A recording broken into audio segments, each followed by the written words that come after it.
Oh ya, udah.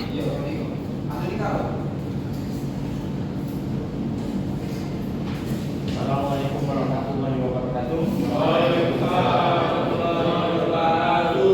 Jadi teman-teman rekan-rekan mahasiswa, kan kita ini kan ada pendongkrak nilai istilahnya. Kalau dosen-dosen lain itu ada yang namanya remedi, perbaikan. Nah, kalau dengan saya perbaikan tuh ada kurang adil jadinya. Ada yang perbaikan, yang lainnya nggak masuk. Jadi yang perumahan yang remedi. Nah, jadi saya ambil kesempatan ini untuk memberikan materi tambahan biar pemahaman tentang SDM-nya itu lebih ada pegangan ya, lebih ada. Karena semester depan ketemu saya lagi, semester 5 ketemu lagi, ya SDM juga, ya. Oke, jadi kita untuk pengganti remedi saya kasih satu materi sedikit. Sebentar ya.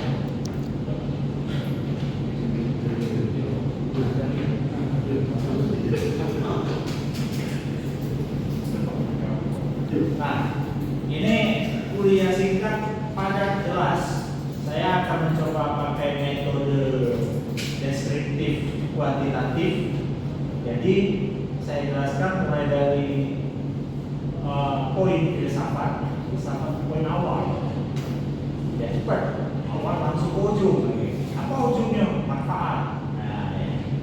Kita mulai dari filsafat. Apa itu filsafat manajemen? Ada yang tahu nggak filsafat manajemen? Di bagian jarang masuk kan, jarang masuk langsung ke filsafat manajemen nih. Apa misalnya ini teori? Karena dia membahas tentang asal mula manajemen. Jadi manajemen itu ada yang namanya awal mula yaitu ontologi, ada yang namanya epistemologi, ya teologi, metode zaman menengah, ya epistemologi. Yang terakhir itu ada yang namanya manajemen modern. Manajemen modern itu aspirasi, ya namanya. Telah.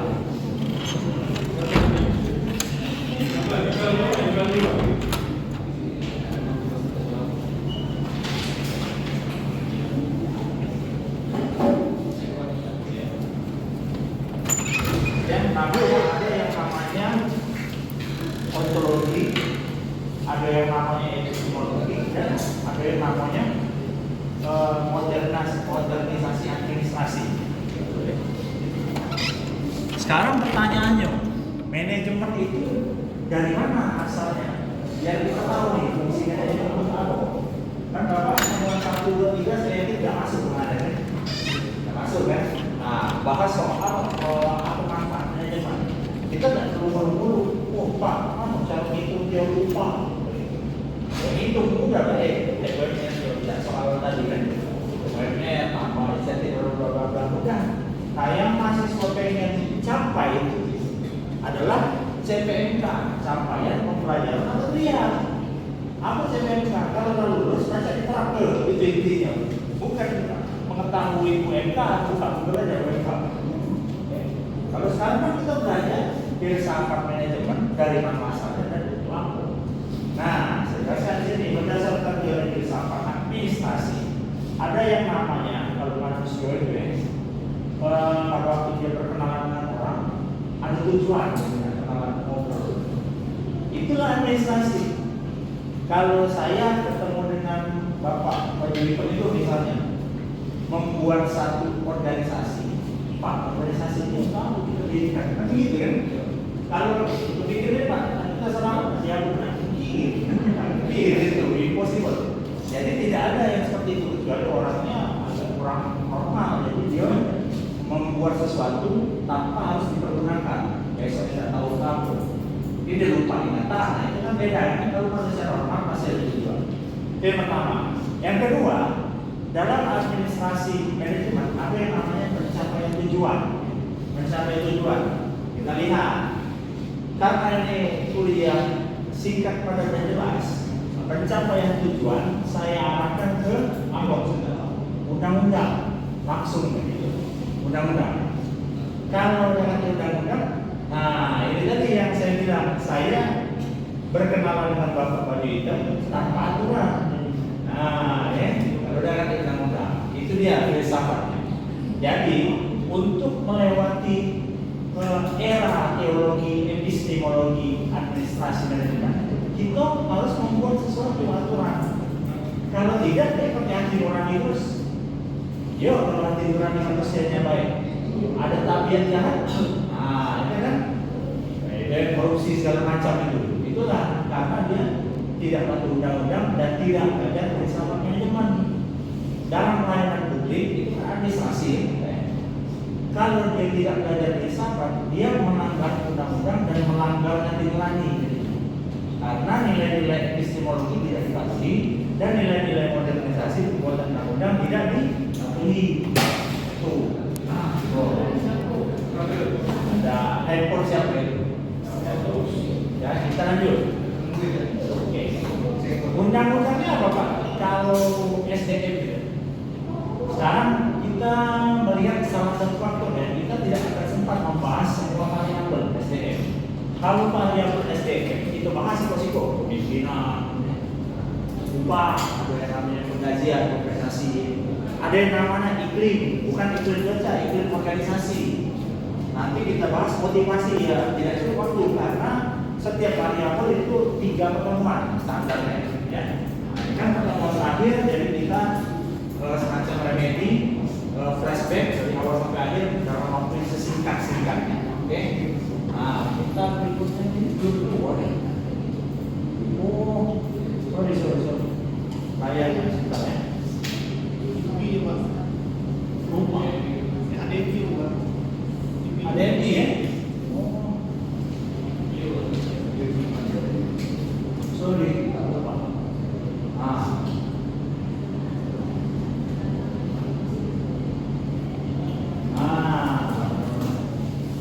Dimain dulu. Nah, ini undang-undang tadi ya. Undang-undangnya ada, spesifikasi undang-undangnya ada, terus aturannya ada. Aturan yang tidak boleh dilanggar tadi, makanya bisa dijalankan epistemologinya.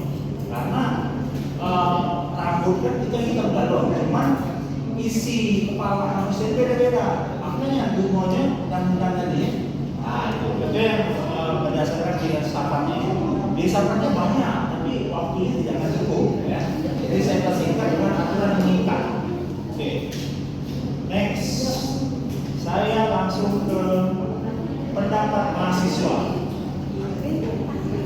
Ya. Ini kita sudah belajar di pertemuan 3-4 ini. Ade mana Ade? Ade masuk tuh, Ade rajin. Teori dasar udah ya, definisi kasih buah, secara mayati udah. Nah, saya akan loncat ke metodologi. Metodologi itu siapa yang jalani Pak? Pertanyaannya sih kan. Metodologi dari mana? Dari teori nanti cara mengerjakan masalahnya pakai apa? Pakai metode. Nah, metode ini akan diklasifikasi menjadi berbagai macam. Salah satunya mahasiswa. Saya juga mahasiswa, sekarang sedang kuliah ya. Nah, teman-teman juga mahasiswa, jadi kita sama-sama ya. Kalau ada semacam simposium kayak ini, itu diskusi, jangan mendengar, kita diskusi aja langsung. Nah, ini saya yang tulis quotes ini. Mahasiswa menganalisa mulai dari dasar pembuatan kebijakan. Sudah ya? Sudah undang-undang tadi ya. Khususnya mengetahui asal usul aturan umum tentang kompensasi. Nah, aturannya dari mana? Peraturan Kementerian, Undang-Undang Dasar tentang ketenaga kerjaan, revisi terakhir 2021 ya, Ida Fauzia Menteri ya. Terakhir itu ketenaga, sama omnibus tahunnya Jokowi. Ada di situ aturan tentang lapangan kerja, tentang investasi. Ya, kalau mau ditanya runutannya pasti berhubungan. Lagi undang-undang tentang buruh saja pasti berhubungan dengan kompensasi. Apalagi lapangan kerja yang diribut oleh seluruh masyarakat Indonesia kan. Lapangan kerja kurang, gaji sembrono, gitu kan, PHK di mana-mana. Nah, itulah Itulah fungsinya manajemen sumber daya manusia. Dia SDM tadi bisa di manage. Manajemen berdasarkan yang saya jelaskan tadi, dia punya filsafat kan. Sudah belajar fungsi manajemen. Fungsi manajemen, ya ada 4 ya. Fungsi manajemen. Mulai dari apa? Fungsi manajemen perencanaan ya, planning, organisasi ya. Organisasi itu mengatur tadi, mengatur. Lebih enak kalau ada struktur organisasinya. Kemudian baru action, implementing ya. Terakhir baru pengawasan ya. Nah, pengawasan itu yang sangat penting. Jadi dia setelah pengawasan mesti ada evaluasi lagi besoknya. Ya. Misalnya anggaran tahun 2024 terjadi kebocoran ya 2025 jangan dilakukan lagi kebocorannya. Kan sesimpel itu. Bukan malahan ditambah kebocorannya. Jadi itu tempatnya ini ya, tempatnya kebocorannya bukan tempatnya yang epistemologinya dilakukan ya. Nah, manusia kan sebenarnya terlahir jadi orang baik, soalnya epistemologinya baik gitu. Ya tapi apa boleh buat di zaman modern teologi itu membuat aturan ya. Si teologi itu kan ada paham-paham yang bertentangan antara sosialisme, kapitalisme. Wah, terpaksa dibuat aturan, undang-undang kita. Baru baca sambungan loh, ya kan? Nilai-nilai kemanusiaan di dalam undang-undang itu harus ada. Jadi dia selama tadi terpenuhi oleh kebijakan publik, ya paham ya? Oke, kita lanjutkan tentang lingkungannya serta tentang hubungan antar peran serta kompensasi dalam pembukaan lapangan kerja, ya benar ya. Berarti semakin tinggi kompensasi, semakin mau orang beralih. Nah, ini tesisnya seperti itu ya. Ya kan? Kalau dia gajinya kecil nih ya. Pertama ada penetapan suku bunga insentif atau soal terakhir itu menentukan senang tidaknya orang beralih ke daerah Sumatera. Senang deh, ayo lah bidang Kalimantan lah gajinya besar. Ini pas nyampe sana sama aja, kan? Maksudnya sama gaji tidak dilihat dari duit, dia akumulasi, maksudnya kenyamanan, ya. Kan saya tanya di soal itu, ada faktor-faktor yang tidak langsung, kan? Apa ada misalnya mobil dinas, atau kalau di ruangan pegawainya itu ada AC, ya, AC adem memang. Kalau panas pasti motivasinya turun. Kan tesis dan antitesis itu ada. Jadi mahasiswa di sini saya tuntut, boleh dosen menuntut mahasiswa, menuntut cuma dalam itu untuk kritis antara praktis dan teori. Ya, jadi karena ini pertemuannya berkebutuhan, waktunya sebentar ya. Jadi agak susah juga. Saya mikir dari semalam gimana ya caranya 15 menit tapi dapat kalau dari awal sampai akhir. Karena mungkin caranya pakai metode filsafat, metode praktis mahasiswanya mau apa, dan terakhir manfaat ke saya. Ya. Manfaat itu kalau misalnya teman-teman jadi sarjana semua sini, amin ya sukses.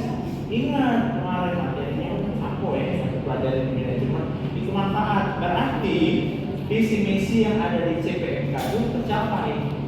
Apa Pak CPMK? Capaian pelajaran mata kuliah. Itu ya kan kami merancang CPMK kan harus berpikir juga, bukan coret-coret asal-asal dengan berdasarkan visi-misi fakultas ekonomi. Nah, karena sebenarnya banyak, saya akan loncat ke bagian substansi. Nah, Andi kemarin sudah saya kasih ya substansi kompensasi mana? Yang ada gambar kakek-kakek gitu. Aduh, saya mau ulang ini. Nah, ini kita sudah mendekati substansi manfaat dari sumber daya manusia. Ya. Jadi gini, sebelum slide ini saya jelaskan, sumber daya manusia itu termasuk kita nih di kelas ini sumber daya manusia. Saya dosen bermanfaat untuk aku, mahasiswa bermanfaat untuk aku, ya. Kemudian rektor apa, Bu Dekan, Pak Kapoldi bermanfaat untuk aku. Semua itu ada manfaat. Nah sekarang manfaat tersebut saya satukan. Saya mempunyai kepercayaan bahwa kita semua sebagai manusia, teman pasti sepakat juga ya sebagai manusia. Kalau itu sepakat, kita lanjutkan ke gambar orang yang lagi belajar. Nah, ini belajar. Menurut awal bukunya bagus. Di era GIC ekonomi, skala penggajian adalah struktur sistematis yang mengatur tentang gaji untuk berbagi posisi. Berbagi posisi, Pak, berbagi posisi dalam sebuah organisasi. Berbagi posisi itu berdasarkan peran masing-masing. Kalau mahasiswa berbagi antara mahasiswa, kalau dosen berbagi peran antara dosen, ya, gitu ya. Tujuannya adalah keadilan internal. Ini contohnya. Posisi teman-teman sebagai mahasiswa misalnya ada yang berprestasi di sini. Ada 5 orang berprestasi nilai A semua. Oh tiba-tiba ada yang tidak pernah masuk dapat A juga. Nah mana itu? Dalam segi teori era GIC ekonomi ada penggajian, yaitu penghargaan yang didapat itu dibagi, ada letaknya. Kalau dia tidak adil, apa yang terjadi dalam kelas ini? Nah, ini dapat A, dapat B, yang itu masuk terus, yang ini tidak pernah masuk, tapi dapat A. Betul kan? Masih nanti ada pertanyaan, kemudian ada laporan nanti. Laporan itu biasanya itu maksudnya dari prodi itu dari terbit laporan teman-teman. Jadi konflik. Oke, kita lanjutkan. Serta komponen utamanya adalah rentang gaji. Rentang gaji itu objeknya. Berarti kalau kita dapat gajinya 0 sampai 5 juta, itu nilai E sampai A, nilai mahasiswa tadi ya. Kalau dosen itu dinilai rentang pekerjaannya, apa kinerjanya. Kinerjanya berapa? Ada yang 10% dan 30%, ada yang 50%, gitu ya. Nah, proses penetapan skala penggajian ada yang namanya penilaian jabatan berdasarkan tanggung jawab, keterampilan dan pengalaman. Ada yang berasal dari riset pasar, kemudian pembangunan struktur dan evaluasi atau penyesuaian. Nah, jadi kita kembali lagi ke fungsi manajemen ya. Fungsi manajemen awalnya dari perencanaan. Perencanaan tuh saya mau lihat, oh ini jabatannya sebagai supervisor, kemudian jabatannya sebagai manager. Oh, saya tahu nih kalau manajer itu jabatannya di struktur organisasi lebih tinggi dari supervisor. Jangan disambung ke insentifnya atau gajinya, pasti beda, pasti beda. Boleh sama, tapi nanti penerapan suku bunga insentif yang diterapkan per daerah tadi tidak terjalani. Boleh-boleh aja, tidak melanggar, karena itu kebijakan perusahaan. Cuman yang merasa siapa? Pegawainya. Wah, ini manajer saya sama kayak saya gajinya. Terjadi ada meremehkan atasan. Sebenarnya itu ada dua pandangan ya. Pandangan yang filsafat tadi itu bisa dipakai untuk menyesuaikan gaji. Tapi kalau pandangan struktural yang jingungnya dari tingkatan jabatan bisa diskon. Yang atas pasti di atas, yang tengah di tengah, yang bawah di bawah. Itu konsep ekonomi kapitalis. Nah, kalau konsep ekonomi mandiri, konsep sosialis yang tadi, yang memakai yang dari apa? Ya, misalnya nilai A, di sini nilainya C, tapi ini lebih rajin, namanya C, tidak pernah A. Terus yang C bilang ya udah apa-apa. Karena apa-apa? Ya karena biar enak aja. Gitu. Itu orang sosialis gitu. Jadi dia mendekati demokrasi, tapi demokrasi kan masih ada tuntutan hukum yang keras, yang kuat ya. Misalnya seperti serikat buruh, kan itu masih demokrasi gitu ya. Ya kalau dia sosialis biasanya menerima apa yang dikasih oleh pemerintah. Lapangan kerja sama-sama. Berapa menit lagi? 19 menit ini. Sudah berapa menit? 19. Nah, sebentar lagi. 1 menit lagi. Terakhir saya kalau ceritanya tadi panjang juga. negara ya.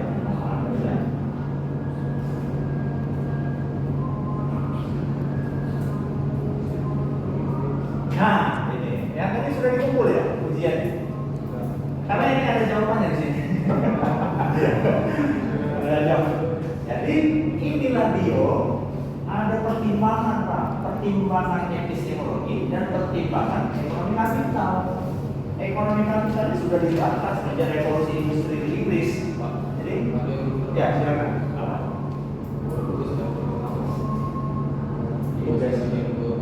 Oh iya, saya tahu. Kan ada di Google, ada di email. Ya. Nah, jadi hasilnya ini dikombinasi, kombinasi. Mana hitungnya? Pakai teknik ontologi dan epistemologi. Jadi pemerintah itu harus bisa mengukur tanpa memasak. Nah, itu usahanya dari Menteri Tenaga Kerja. Usah dia harus menghitung secara statistik dan deskriptif kriterianya apa yang prioritas, susah apa yang prioritas. Pengumpulan komuniti, olahan ya, olah barang, olah karet, olah tapi bukan pabrik, olahnya. Olah itu saya bisa merubah A jadi B, itu olah itu, ya. Nanti cek di data BPS, paling tinggi komoditas Sumsel apa? Palembang. Pasti pengolahan, saya tahu saya. Nah ini kriteria sektornya apa yang paling tinggi Sumatera? Oh karena dia sama Jawa Barat Pak, makanya dia peringkat 2. Nah gitu kan? Ini tugas perhitungan insentif dari ya. Oke ya, dikumpul semua ya. Nah terakhir dia pakai menurut sektor apa yang utama, yang tinggi, yang pendapatannya paling tinggi. Oh, siapa ya? Apa UMKM aku yang di Lembang ini yang pakai pajak yang bakal lanjutnya begitu? Pasti makanan kan, tempe, dari ikan dari sungai kan. Saya mau cerita gitu nih, nggak semua dulu ya. Terakhir, insentifnya pasti kita pegang tuh adalah sebesar kan di sini Sumatera ya. Nah, ini jawabannya paling tinggi. Dikombinasikan lagi yang tadi. Jadilah pengukuran skala insentif berdasarkan epistemologi atau misalkan ini administrasi manajemen. Oke, ada yang mau tanya sampai sini? Habis waktu.